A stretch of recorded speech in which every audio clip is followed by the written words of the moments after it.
What's going on, guys? It's Dwayne. I just forgot to say yo, what's going on, guys. I usually say yo, what's going on, guys. That's why I paused it and made a little bit of an intervention. Yeah, let's just pretend that didn't happen. Yo, what's going on, guys? It's Dwayne the Rock Johnson here, and today I bring you the totally not 4-month late edition of Top 10 Blowouts and Shootouts of the 2022 NFL season. This is the third edition of 3. I did one for 2020, 2021, and then I was looking through my videos today and realized I never did one for 2022. So even though it's May, I'm doing one.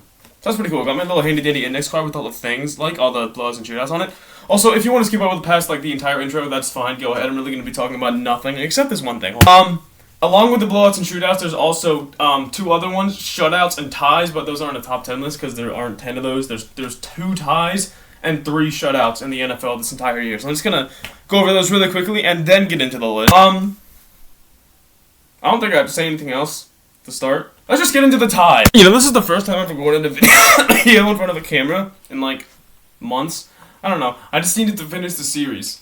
I just haven't really had the urge to record videos. I don't know. It probably isn't ever going to go public. I'm talking about nothing. Can I stop? Can we just stop? For realsies. I don't know why I say that. Anyways, let's get into the 2 ties. The 2 ties, funnily enough, had the exact same score. In week 1, the Colts and the Texans faced off. 20-20 was the final score of that game. Texans were leading 20-3 at the end of 3 quarters. Indianapolis scored 17 in the 4th, but into overtime tied at 20, and then they tied. So that's great. The second tie was in week 13 when the Redskins, the Commanders, and the Giants tied, also at 20-20. Jahan Dotson got the game-tying touchdown of the game, and then no one scored in overtime. So that's 3 shutouts. Week 5, New England 29, Detroit 0. Week 8, Saints beat the Raiders 24-0, and week 12, the 49ers beat the Saints 13-0, which I think is the 49ers have shut out the Saints a bunch of times in a row or something. I don't know. There's some streak that has to do with that. Anyway, that's enough jibber jabber for the thing today. Yeah. Okay, so getting into the top 10 blowouts section, I'm gonna count down up. So basically at number 10 and number 9, there's 5 games in that range because of course these blowouts are sorted by the margin of victory. Starting at number 9 and number 10, there were 5 games that would have gone in either one of those slots that had a 28-point margin of victory. So it's basically top 13, but just pretend each one of these games has 2/5. I guess, no, yeah, 2/5 of 1 point. I don't know. Anyway, week 3, Jaguars beat the Chargers 38-10, which was a surprise because everyone thought the Chargers were going to win that game. Week 11, what's that team? 49ers beat the Cardinals 38-10. That wasn't a surprise. Debo had a long rush touchdown in that game. And then week 17, Giants destroyed the Colts 38-10. Landon Collins got a pick 6 in that game, which was the first time he touched the ball in 5 years. In week 14, you had the 49ers again, beating the Buccaneers 35-7. That game was amazing. Brock Purdy is him, but that's kind of sucks that he got, his hand or wrist, I don't know what it was, destroyed in the NFC Championship game, and they got blown out in that game, but that's not on this list. Okay, I just got a notification to block the pause. And finally, last 28-point margin of victory, you got the Jaguars beat the Texans 31-3 in week 18. I'm not even gonna lie, I forgot that game happened. I think that was the game that ETN had that long rush touchdown. Yeah, those 5 games kind of share 2 slots, so that's great. And then, so that would be 10 and 9. And then number 8, in week 5, I already mentioned this, the Patriots beat the Lions 29-0. That one's on the shutouts list, and it's also the only shutout on the blowouts list, so that's pretty nice. Number 7, you got our only playoff blowout on this list. In the divisional round, the Philadelphia Eagles destroyed the crap out of the Giants 38-7. And then by the way, if there's 2 games with the same margin of victory, the one above it is the one with the most total points. So in the 5 games before, the games that were 38-10 were above the games that were 31-3 because there were more total points because the offense put up more points, so it's more impressive or something. I don't know. Yeah, anyway, number 6, I believe. Yeah, in week 17, the Lions beat the Bears 41-10. That was a pretty impressive game. Number 5, week 2, Buffalo destroyed the Tennessee Titans 41-7. That was advertised to be a good game going into the game, and then the margin of victory was 34, so it really was. And then number 4, in week 5, the Bills destroyed the crap out of the Pittsburgh Steelers 38-3. James Cook got a long touchdown, not long, it was 20-something yards.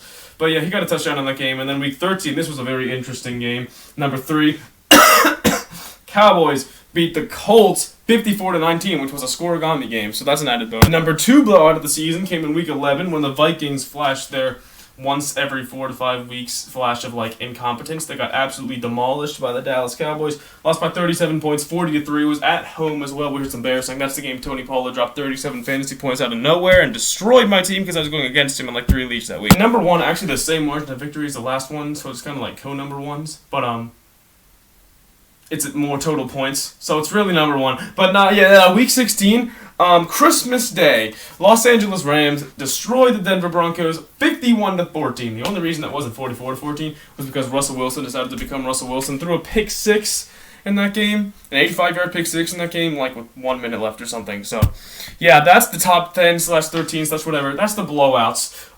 Now on to the shootout. This one actually is a clean 10. The number 10 shootout is number 10 shootout would be. This was actually also on the blowouts list. Week 13, Dallas beat Indianapolis 54-19 for 73 combined points. This is the same as the last one, where like if there's more combined points, then that one's higher. So, like, for example, number 9, Philadelphia, Green Bay, 40-33. That was the final score. Philadelphia beat Green Bay. That was the game that Jordan Love threw that random 63-yarder to Christian Watson. That also had 73 points, but because the score was closer, that's why it's higher. This one's measured off, like, which game's closer. So, I don't know. Which closer games are better games. So, yeah. There's number 9 and number 8. And then number 7... No, that wasn't 9 and 8. That was 10 and 9. And then number 8 and 7 had the exact same score, actually. So, it's like literally equal. In week 1, the Eagles beat the Lions 38-35, and then in the Super Bowl, the Super Bowl's on this list. That's pretty nice. Super Bowl, the Chiefs beat the Eagles 38-35. So there were 2 38-35 games this year, and they're in 8 and 7 on this list. That's pretty spicy. By the way, this entire list might be completely wrong. Same with the other one, because I might have missed some games. Forgot to say that in the intro. Just felt like saying that now, because I don't think I should leave that out. I don't think I did, because I spent like probably half an hour making this earlier today, but I might have, so just keep that in mind. Anyway, let's ignore my possible incompetence. Number 6, in week 16, the Dallas Cowboys beat the Philadelphia Eagles 40-34. That's the fourth game in a row the Eagles are involved in. They had 40-33, 38-35, the other 38-35, and now 40-34. This one was a loss though. CD's nuts put up like 30-something fantasy points in that game. He went crazy. Number 5, not really that good of a game. Only the greatest comeback in NFL history. Week 15, Minnesota Vikings beat the Indianapolis Colts 39-36 after being down 33-0 at halftime because Matt Ryan decided to die and become the best comeback blower in NFL history. 28-3 and now 33-0. He's got them both. The biggest Super Bowl comeback, I believe. No, not the biggest playoff comeback. One of the biggest playoff comebacks, because the biggest playoff comeback was also the biggest comeback ever before this game, before Minnesota-Indianapolis happened. It was a 35-3 comeback, I believe. And then but that wasn't him though. That was like in the 80s. And then you had 28-3, and now it's 33-0. So Matt Ryan, you're probably gonna get into the Hall of Fame, but you're also the best comeback blower of all time. Reverse comeback. Lead blower. I don't know. You know what I'm talking about. And at number 4 in Week 7, Thursday Night Football, I remember this game. Arizona beat New Orleans 42-34, and it could have been worse. Like, New Orleans could have had it tied up at 42, because they had a 10-minute drive in the second quarter that ended in an interception in the end zone. I remember this. So really, all those points were scored in 50 minutes, which makes it even more impressive. I keep getting Instagram notifications. Number 3, this was not a close game, but it was a shootout, so it was interesting. Week 8, Dallas beat Chicago 49-29. That was the game that Tony Pollard, like, crystallized his legacy of being the starter and telling everyone, yeah, I'm better than Zeke, he's washed, I'm good. Then week 2, Miami was down 35-14 at the start of the fourth quarter. Final score was I said week 2 already, yeah. Miami versus Baltimore. Final score, Miami won 42-38, 21-point comeback in one quarter. Good job. And the number 1 highest scoring game of the year, not even close. It's the highest scoring game of the year by 13 points. Last one was 80. This one was 93 combined points. Was also a scoregami. Week 4, Seattle beat Detroit 48-45. That was a very good game. 2 high-powered offenses and 2 terrible defenses. Except, actually, there was a pick 6 in that game. Tariq Woolen got a pick 6. Besides that, defenses didn't exist in this game. Yeah, that's it for the shootouts, and now we're done. The top 10 blowouts, the top 10 shootouts, the top 2 ties, top 3 shutouts, because there were only 2003 shutouts. So, yeah, there's all the games. There's a list. I no longer need to use this index card for anything, so I'm going to throw it in the recycling bin. There we go. I didn't actually have these sticks because I was holding an index card. This is my first video I've recorded on a camera. I said this earlier, but this is the first video I've recorded on a camera in like months. I don't know. It's just natural to me. I haven't done it in so long, but I just know because I still have the same energy I did the last time I did it, which was a while ago. For free. What's the date? Wait, hold on. I was gonna start it by telling the date. Yeah, the date is May 13th. Wow, it's May 13th. Yeah, the date is May 13th. Season ended early February, so February, March, April, May. So I am recording this 3 months late.